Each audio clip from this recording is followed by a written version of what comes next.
Quiero que me acompañen en sus Biblias al Evangelio de Lucas, capítulo 9. Hemos estado llevando en todo este tiempo una serie del Evangelio de Lucas y hoy estaremos tratando desde los versículos 28 al 36, aunque no concluiremos completamente, pero empezaremos a tratar los propósitos de la transfiguración. Aconteció, como 8 días después de estas palabras, que tomó a Pedro, es decir, Jesús, a Juan y a Jacobo, y subió al monte a orar. Y entre tanto que él oraba, la apariencia de su rostro se hizo otra, y su vestido blanco y resplandeciente. Y he aquí 2 varones que hablaban con él, los cuales eran Moisés y Elías, quienes aparecieron rodeados de gloria y hablaban de su partida que iba Jesús a cumplir en Jerusalén. Y Pedro y los que estaban con él estaban rendidos de sueño, mas permaneciendo despiertos, vieron la gloria de Jesús y a los 2 varones que estaban con él. Y sucedió que apartándose ellos de él, Pedro dijo a Jesús: Maestro, bueno es para nosotros que estemos aquí y hagamos 3 enramadas, una para ti, una para Moisés y una para Elías, no sabiendo lo que decía. Mientras él decía esto, vino una nube que los cubrió, y tuvieron temor al entrar en la nube, y vino una voz desde la nube que decía: Este es mi Hijo amado, a él oíd. Y cuando cesó la voz, Jesús fue hallado solo, y ellos callaron, y por algunos días no dijeron nada a nadie de lo que habían visto. Este es uno de los más grandes eventos que presenta el Nuevo Testamento. Después que el Señor Jesucristo le preguntó a sus discípulos: ¿quiénes dicen las personas que era Él? Y Pedro responde: tú eres el Cristo, el Hijo del Dios viviente. El Señor le dice a Pedro: bienaventurado eres Simón, hijo de Jonás, porque no te lo reveló ni carne ni sangre, sino mi Padre que está en los cielos. Y yo también te digo que tú eres Pedro, y que sobre esta roca edificaré mi iglesia, y que las puertas del Hades no prevalecerán contra ella. Luego el Señor empieza a decirle a sus discípulos que le era necesario ir a Jerusalén y padecer mucho de manos de los ancianos, de los escribas, y ser muerto y resucitar al tercer día. En ese instante entonces Pedro toma al Señor, se lo pone aparte y le dice al Señor: Señor, nunca tal cosa te acontezca. A lo que el Señor le dice a Pedro: apártate de mí, Satanás, porque no pones la mira en las cosas de Dios, sino en las de los hombres. A continuación el Señor da un discurso y llama a las personas y dice: el que quiera venir en pos de mí, niéguese a sí mismo y tome su cruz cada día y sígame, porque todo el que quiera salvar su vida la perderá, y el que pierda su vida por causa de mí y del evangelio la hallará. Porque de qué le vale al hombre si gana todo el mundo y pierde su alma, o qué recompensa dará el hombre por su alma. Porque el Hijo del Hombre vendrá en la gloria de su Padre con sus santos ángeles y sus santos, y pagará a cada uno conforme a sus obras. Pero de cierto os digo que hay algunos de los que están aquí que no gustarán la muerte hasta que vean al Hijo de Dios viniendo en gloria. Es decir, que después que Cristo le dice a sus discípulos que algunos no gustarían la muerte hasta que vieran la gloria de Dios, les da un anticipo de esa gloria. Se los lleva a un monte, algunos entienden que es el monte Tabor, otros entienden que es el monte Hermón, no hay precisión respecto a este monte, pero lo cierto es que el Señor toma solamente a 3 de estos discípulos, dentro de los cuales se encontraba Pedro, aquel Pedro al cual le fue prometido que le darían las llaves del reino de los cielos, aquel Pedro que fue arrepentido, y aquel Pedro que sin lugar a dudas fue de él, que debieron haber dicho: hay algunos que están aquí que no gustarán la muerte hasta que vean al Hijo de Dios viniendo en gloria. Se lo lleva a aquel monte y el Señor está orando y están en oración, los discípulos están cargados de sueño, y de un momento a otro el rostro del Señor se ilumina y sus vestidos se hacen luminosos. La luz del rostro del Señor le sale mucho más fuerte que la luz del rostro de Moisés, y de su ropa fluye luz. Cuando los discípulos entonces logran ver esto, se dan cuenta de que hay dos personajes que se encuentran hablando con Jesús. Nada más ni nada menos que Moisés y Elías. ¿Cómo ellos pudieron darse cuenta que eran Moisés y Elías? No lo sé. Quizás Moisés se encontraba con una tabla de las piedras. Quizás Elías tenía vestiduras de pieles de camello como Juan el Bautista. O se parecía a Juan el Bautista. No hay detalles de cómo ellos se dieron cuenta de que eran Elías y Moisés. Se encuentra entonces Pedro sin saber lo que dice y le dice: oh Señor. Pedro, que nunca se calla. Pedro que no hay forma de callar, que puede estar ante el Jesús transfigurado, que puede estar delante de Moisés y de Elías, y él tiene que opinar, él tiene que dar su opinión. Y le dice: Señor, bueno es que hagamos aquí 3 enramadas. Y no dice una para nosotros, no. Y ni dice: yo quiero hacerle unas enramadas, no. Bueno es para nosotros el estar aquí y hacer 3 enramadas, una para ti, una para Moisés y otra para Elías. Dice el texto, sin saber lo que decía. El Señor no le responde a Pedro ninguna palabra, pero fíjense ustedes, mientras él está hablando, viene una nube densa, así como la nube que se encontraba en el monte Sinaí, al cual no podía entrar ningún animal, y esta nube los cubre, y hay allí una voz semejante a la voz que cuando Jesús fue bautizado dijo: este es mi Hijo amado en quien tengo complacencia. Y esa voz allí en aquel monte con Moisés, con Elías, con Jesús en su gloria, dice: este es mi Hijo amado en quien tengo complacencia, a él oíd. ¡Wow! ¿Cuánto para una sola persona? Allí converge todo. Esa gloria de Jesús, que durante 33 años estuvo oculta debajo de su piel. Esa gloria de Jesús, que fue una gloria oculta, en aquel instante le es concedido a los discípulos entonces y al mismo Jesús mostrar esta gloria. Son tantas cosas que hay aquí, tantas cosas de las que podemos hablar. Podemos hablar de la aprobación del Padre, podemos hablar del nuevo pacto, podemos hablar de la vida venidera, podemos hablar de lo que será el cielo, podemos hablar de la superioridad de Cristo sobre Moisés y sobre Elías, podemos hablar de cómo Dios trata con el pecador, a pesar de ser pecadores, de manera tan tierna como trataron con Pedro en aquel lugar. Así que hay absolutamente tantas cosas que decir, que en un solo sermón no podemos hablar todos los detalles que tienen que ver con aquella maravillosa aparición de Jesús glorificado, de Jesús transfigurado ante sus discípulos.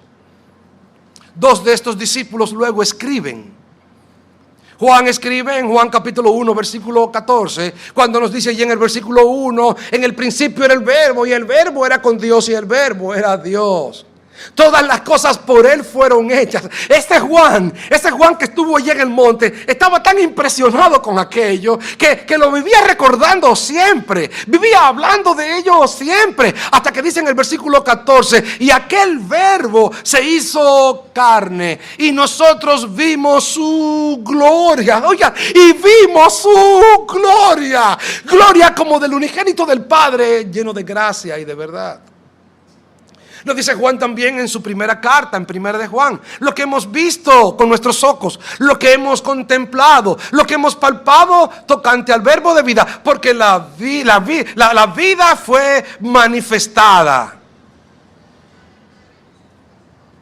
Pedro también escribe en 2 de Pedro capítulo 1 versículo 17, diciendo: pues cuando él recibió del Padre honra y gloria, le fue enviada desde la magnífica gloria una voz que decía: este es mi Hijo amado, en quien tengo complacencia. Y dice Pedro: y nosotros oímos esta voz cuando estábamos con él en el monte santo.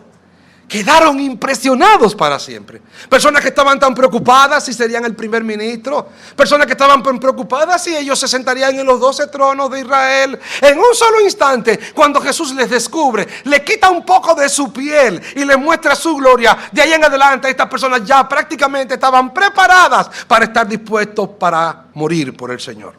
Así que son tantas las cosas que yo quiero mostrar hoy, solamente voy a mostrarle dos de los propósitos de la transfiguración. ¿Qué es esta transfiguración? Un cambio de figura, un cambio de forma, una metamorfosis, metaforma, un cambio en la estructura de Jesús. Así es que estamos hablando de ese Jesús glorificado, que por un solo instante de tiempo le fue concedido a los discípulos ver una gloria tan grande. ¿Para qué? ¿Para qué Jesús se transfiguró ante sus discípulos? La primera razón es para mostrar su gloria a los que habían creído y habían confesado creer. No olviden que nos dice Lucas que hacía como 8 días que no pasaba nada. 8 días después. 8 días después de qué? 8 días después de que los discípulos le dijeron, en lugar de Pedro, tú eres el Cristo, tú eres el Hijo del Dios vivo. Como 8 días, no dice que son 8 días, y usted se va a encontrar si lee el relato de Mateo y si lee el relato de Marcos, que dicen 6 días, no dice 8. Y la razón es que la manera en la cual cuentan los hebreos los días es tomando en cuenta los días intermedios. ¿Se recuerdan ustedes cuando el Señor dijo que iba a resucitar? Él dijo que iba a resucitar en 3 días, ¿no? Pero no fue así. En verdad el Señor murió viernes y resucitó el domingo. Si lo viéramos nosotros, como es cuando la gente entra a los resorts, ¿verdad? Cuando usted entra a un resort, le dicen a uno, tú vas a durar en el resort 3 días, pero en verdad tú entras el viernes al mediodía y sales el domingo al mediodía. Si lo vas a contar bien, vas a durar 2 días. Bueno, como se contaba en aquel tiempo, era en algunas ocasiones solamente los días intermedios, 6 días. Pero si tú cuentas el primer día y el último, entonces serían 8 días. Lo que dice Lucas es 8 días después. Es decir, que hubo un intermedio en el cual no se registran nuevos milagros. No pasa absolutamente nada. Y sabemos que para esto Dios está preparando el momento. ¿Saben por qué? Porque hay ocasiones en la vida misma del cristiano en la que parece que no pasa nada. ¿Le ha pasado a usted algo así? Como que las cosas no avanzan, como que no hay cambios, como que no hay transformaciones, como si Dios ya hubiera cerrado el cielo para bendecir.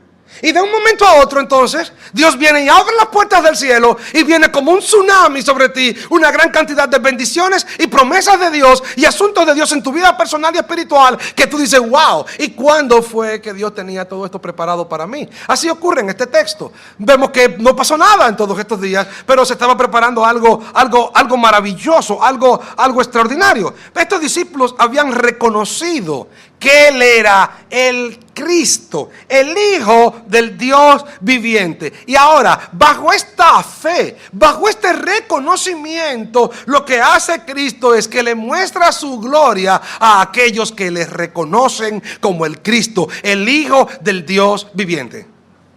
Dios nos da mayores experiencias espirituales. Dios nos da mayores intimidades con Él. Dios nos da mayor apertura de conocimiento. Dios nos da mayor entendimiento de su revelación en la misma medida en la cual nosotros tomamos decisiones de fe. Si queremos conocerle más a Él, tenemos que empezar a reconocerle más a Él. No hay forma en la cual le podamos conocer sin reconocer. No hay manera en la cual podamos crecer sin reconocerle. Así que en la medida en la cual nosotros vamos reconociendo a Dios, Dios nos va abriendo las puertas de la experiencia espiritual y de la intimidad. ¿Se recuerdan ustedes en Lucas capítulo 15 del hijo pródigo? Levanten la mano los que se recuerdan del hijo pródigo aquí. Había un padre que tenía 2 hijos. El menor le dijo al mayor: padre, dame la parte de los bienes que me corresponden, y se fue a una ciudad lejana. Y allí con prostitutas gastó todo su dinero. Sucede que él era judío y lo mandaron a cuidar nada más ni nada menos que una granja de cerdos. Para un judío esto era algo degradante. Pero en la granja de cerdos dice: oh, cuántos jornaleros en la casa de mi padre tienen abundancia de pan y yo aquí perezco de hambre. Me levantaré e iré a mi padre y le diré: Padre, he pecado contra el cielo y contra ti, ya no soy digno de ser llamado tu hijo. El texto nos dice en Lucas capítulo 15, versículo 11, que el padre lo reconoció cuando venía de lejos. Y aquí viene la palabra.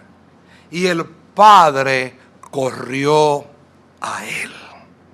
Mientras el hijo venía dando túmbulos, dando pasos de harapiento, dando pasos lentos, dando pasos avergonzados, cuando el padre lo ve, el padre no da un paso avergonzado. El padre se quita la vergüenza. El padre se levanta la vestimenta judía, se ciñe los lomos y deja ver sus piernas. Inmediatamente se lanza corriendo hacia su hijo a abrazarle. ¿Sabe qué? Cuando tú das un paso hacia Dios, Dios da todos los pasos que haya que dar para ir a buscarte a ti. Cuando tú das un paso a Dios, Dios corre a ti. Dios no te llama y te dice, ya comenzaste, ya mira cómo viene aquel. Ahora viene, ¿verdad? Después que gastaste todos los cuartos, ¿verdad? Con prostituta, te lo tiraste. Ahora ven aquí, ven aquí. No, Dios no hace eso. Dios no hace eso. Dios corre a ti. Pero se requiere que des un paso a Él. Cada acto de confianza y fe en el Señor nos abre nuevas puertas de descubrimiento espiritual. Por eso hay cristianos que no avanzan en su vida. No avanzan porque no toman decisiones de fe. Cuando se encuentran con un mandamiento y ellos quieren hacer lo suyo, dicen eso no. Y no se dan cuenta que cada vez que frenan esa decisión hacia el Señor, están frenando la oportunidad de que el Señor se identifique más en ellos. La moneda de curso legal en el cielo es la fe. Sin fe es imposible agradar a Dios. Hay gente que cree que tiene fe porque cree algo de Cristo. Pero la fe tiene etapas y la fe tiene estadios y estados de fe. Hay gente que cree en Cristo porque cree en el santo niño de Atocha. Y ellos creen en Cristo porque, mira, ese Jesús, un niño con un vestidito rojo. Y mira, el santo niño de Atocha, yo creo en Jesús. Hay otras personas que creen en Jesús porque creen en el Jesús sanador. Jesús puede todo. Jesús sana todo. En Él hay poder. El Jesús sanador. Hay otros que creen en el Jesús todopoderoso. Otros creen en el sagrado corazón de Jesús. Pero el hecho de que tú creas en el santo niño de Atocha, o en el sagrado corazón de Jesús, o en el Jesús todopoderoso, o en el Jesús sanador, no significa que tú hayas creído en Jesús. Había multitudes que creían tal cosa. Había multitudes que andaban con Jesús. Multitudes grandísimas que comían panes y peces. Sin embargo, estas personas que comían panes y peces con Jesús, en el momento de la crucifixión, fueron capaces con muchas de las personas que estaban allí de decir, crucifíquenle. No significaba que creyeran en Jesús.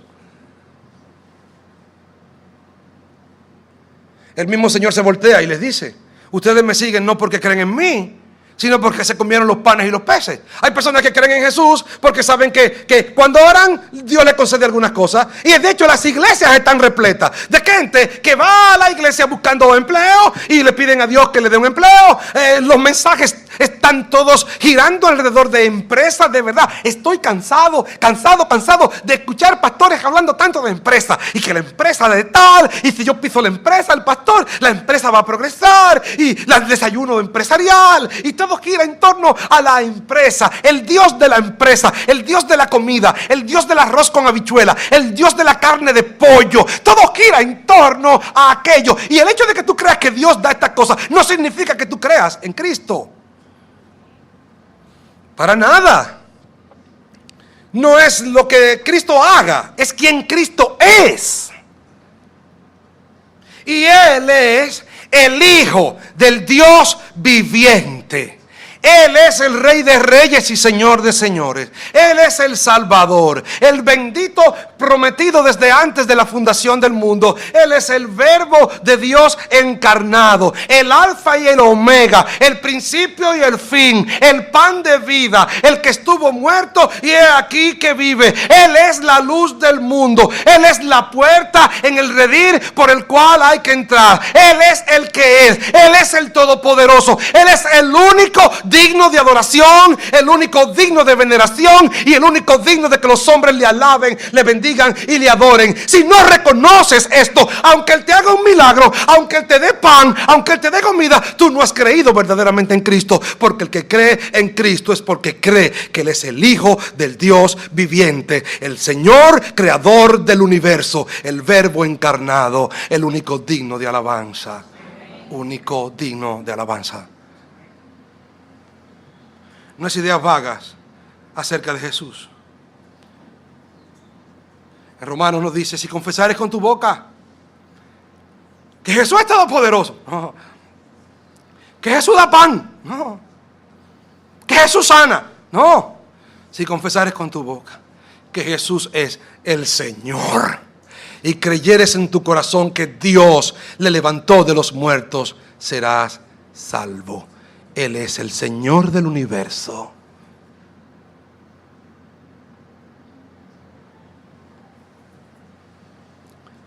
Pero tienes que dar un paso de fe. Los discípulos confesaron: tú eres el Cristo. Y Él les dijo: ahora vengan y vean. Él no les dijo: vengan ahora y vean y después digan que Él es el Cristo. No. Ellos dijeron primero: tú eres el Cristo. Y Él les dijo: ahora vean. Primero la fe, después la experiencia. Primero la fe, después la experiencia. Queremos experiencias grandiosas con Dios sin fe. Queremos que Dios haga cosas grandiosas en nuestra vida sin fe. Y sin fe es imposible agradar a Dios. Hay una película que ya no la dan, pero un actor que se pegó mucho, creo que era Harrison Ford. ¿Es así? Es una película de Indiana Jones. ¿Quiénes se recuerdan de esa película de Indiana Jones? Me gustaba mucho Cazadores del Arca Perdida. ¿Se acuerdan de esa? Me gustaba esa. Cuando la gente se derrite y le queda la calavera. ¡Ay! Eso era lo último en aquel tiempo. Ya no, ya eso es. Es una tontería hoy, pero en aquel tiempo uno decía: ay, había que darle pastilla a la gente porque se ponía nervioso. Pero hay una película que era la que buscan el Santo Grial, no me acuerdo el nombre. La última, oye, tú estás duro, mano. La última cruzada. Y ellos están buscando la copa donde bebió Jesús. Llegan al lugar donde finalmente está la copa. Hay unos caballeros templarios allá adentro y tienen que entrar por una cueva. Bueno, pues mandan a uno de estos sirvientes primero, que tienen un turbante, y sale la cabeza del sirviente, como una pelota de fútbol. El que sigue, todo el mundo echó para atrás. Ve tú, no, ve tú. Y sacan una escopeta, uno tiene que ir. El individuo entra, también la cabeza, por el pasillo. Ajá. Le dicen a Indiana Jones: ahora tienes que entrar tú. Pero va leyendo las notas de su papá.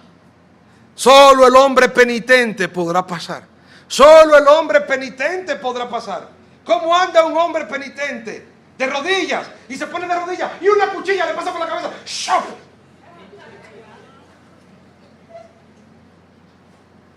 Luego llega a un abismo.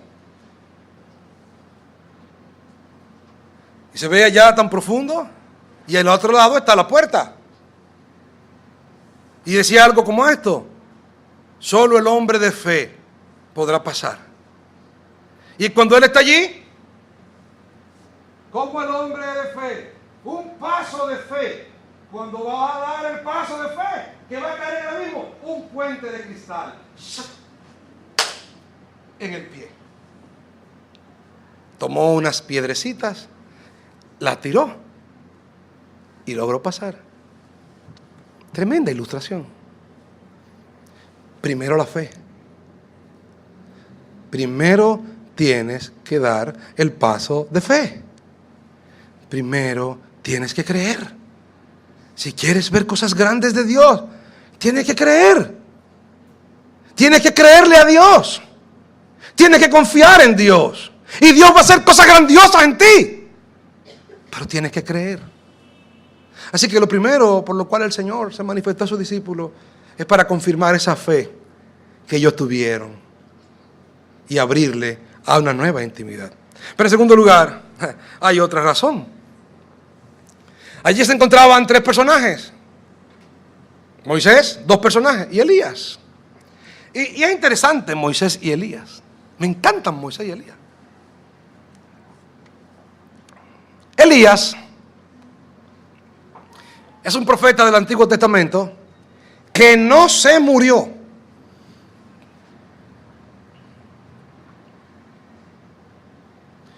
Elías se fue al cielo sin morirse. Oh Señor, escucha a tu siervo, por favor. Si tú no concedieras eso a nosotros también. Pero lo interesante es que a nosotros también eso nos ha sido prometido.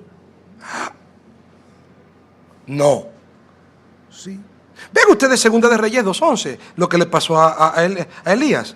Y aconteció que yendo ellos y hablando, he aquí, que un carro de fuego con caballos de fuego apartó a los 2 y Elías subió al cielo en un torbellino. Tremendo. Imagínate que va Elías con Eliseo caminando y de un momento a otro viene un carro de fuego con caballos de fuego y en un shopitum, ¡fuf! Se fue. No está aquí. Ahora, vea qué dice Pablo. En 1 Corintios 15:51, usted lo puede anotar.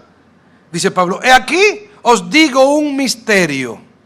No todos dormiremos. No todos nos vamos a morir. Y vea en 1 Tesalonicenses capítulo 4 versículo 17. Dice, luego nosotros, los que vivimos, los que hayamos quedado, seremos arrebatados en el aire y así estaremos siempre con el Señor.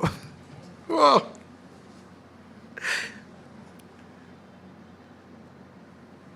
Que puede ser ahora mismo en este culto, hoy domingo en la mañana, que el Señor venga y nos lleve. Aunque Samira se quede sin casar, que nos lleve. Mejor va para el cielo. Así que Elías es un anticipo de lo que será nuestro arrebatamiento. Pero está Moisés. Y Moisés sí murió. Pero pasó algo con el cuerpo de Moisés. Si usted quiere tomar nota, está en Judas capítulo 1 versículo 9.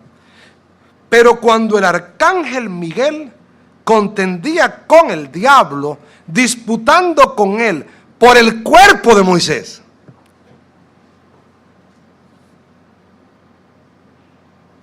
De manera que es muy posible que Elías y Moisés estuvieran los dos allí con sus cuerpos glorificados. Gloria a Dios.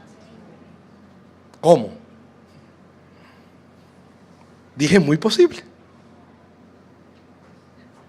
De manera que aún nuestros cuerpos mueran, Dios tiene el poder de devolvérnoslo. Porque para Dios no hay imposibles.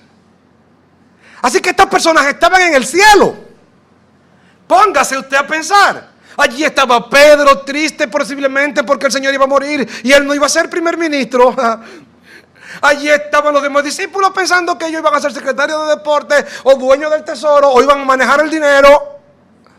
Y el Señor les hace ver que todo en esta vida no se termina aquí, sino que después de esta vida hay una vida en la cual nosotros viviremos para siempre con nuestro Señor, de la manera que vivían Elías y Moisés. Ellos no estaban fundidos, en el todo absoluto, en una fusión mística donde sus espíritus van a Dios y ya pierden conciencia de quién son. No, la Biblia quiere dejarnos muy claro que eran Moisés y Elías. Por lo tanto, querido hermano, si tú has creído en Cristo, cuando vayas a la presencia de Dios, seguirás siendo tú, con tu nombre, seguirás siendo tú como persona, porque estos eran Moisés y Elías. Hay una vida después de esta vida, hay una existencia después de esta existencia. Cuando partamos de aquí, ya sea que el Señor nos venga a buscar, o ya sea que estemos en la tumba, nuestro Dios nos va a llevar a su presencia y estaremos para siempre en la presencia de Él. Créalo. Créale a Dios, créale a Dios, créale a Dios que para Dios no hay nada imposible. Él dice, algunos de los que están aquí no gustarán la muerte hasta que vean la gloria de Dios. Allí estaba Pedro pensando en lo que iba a pasar y el Señor le dice, si tú vieras esto, vas a gustar la muerte. La muerte es un tránsito, es un túnel, es un pasadizo que nos lleva a la presencia de Dios. En Mateo capítulo 22, versículo 32, le preguntan al Señor de la resurrección y Él les dice, ¿nunca habéis leído lo que está escrito? Yo soy el Dios de Abraham, yo soy el Dios de Isaac, yo soy el Dios de Jacob. Pues Dios no es Dios de muertos, sino de vivos, porque para Él todos viven.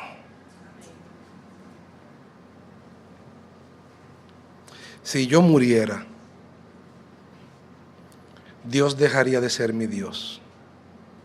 Si tú murieras auténticamente muerto, si dejaras de existir, si fueras auténticamente aniquilado, Dios dejaría de ser tu Dios.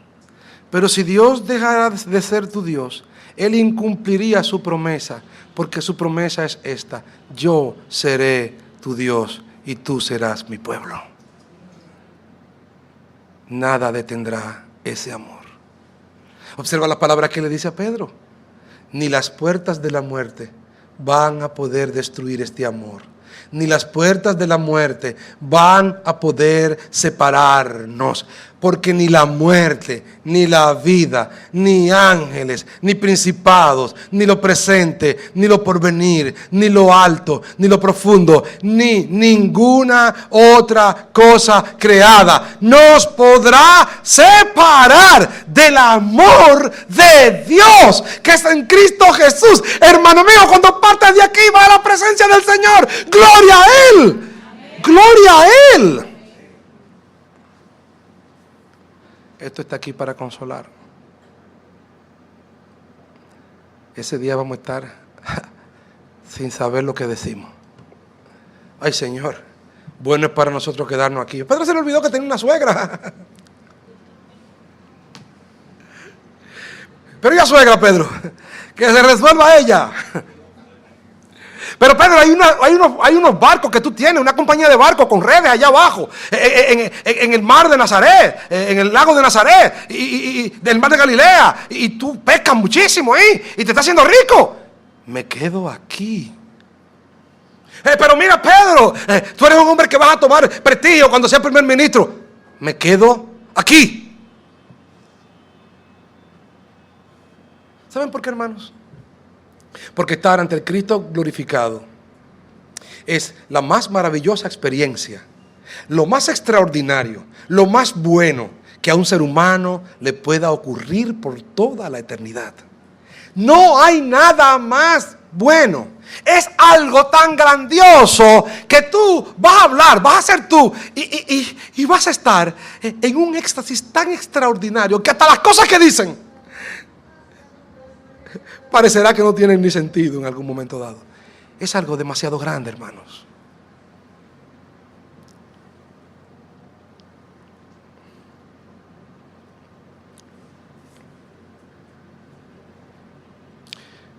Estar ante Cristo glorificado nos hace ver este mundo así, chiquitito. Estar ante el Cristo glorificado nos hace despreocuparnos tanto de los huevos de la gallina, del pan de trigo, de la avena, de la leche, de la carne de pollo, de la carne de cerdo, de la carne de res, de la cama, de la pintura de la pared, de la mata de mango, de las cosas para las cuales vivimos. Y nos hace ver que hay un cielo precioso que Dios ha preparado para los que le aman, de la cual el mismo Jesús dice: no se turbe vuestro corazón. En la casa de mi Padre hay muchas casas. Yo voy a prepararle un lugar a ustedes para que donde yo esté, ustedes estén conmigo. Conmigo. Jesús dice: yo voy a estar con ustedes, glorificado. Eso que Pedro disfrutó por unos cuantos instantes, va a ser por toda la eternidad. Toda la eternidad. ¿Te lo puedes imaginar? No.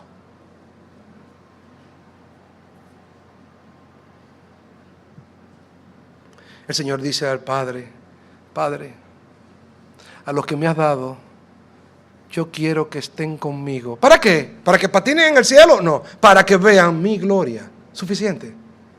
Si tú ves la gloria de Cristo, tú no querrás nada más.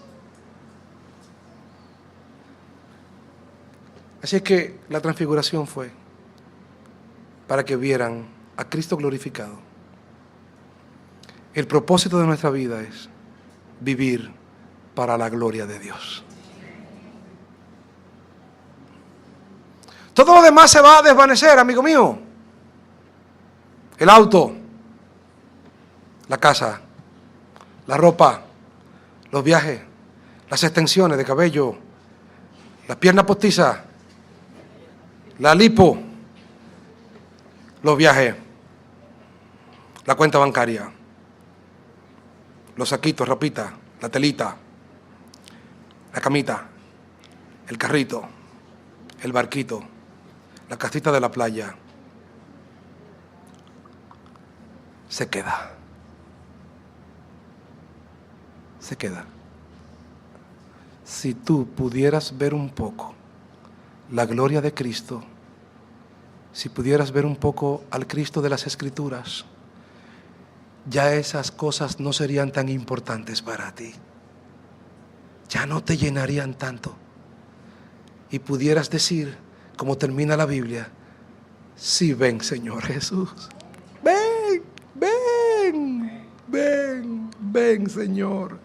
Ven por tu iglesia, ven por nosotros. Te amamos y queremos estar contigo.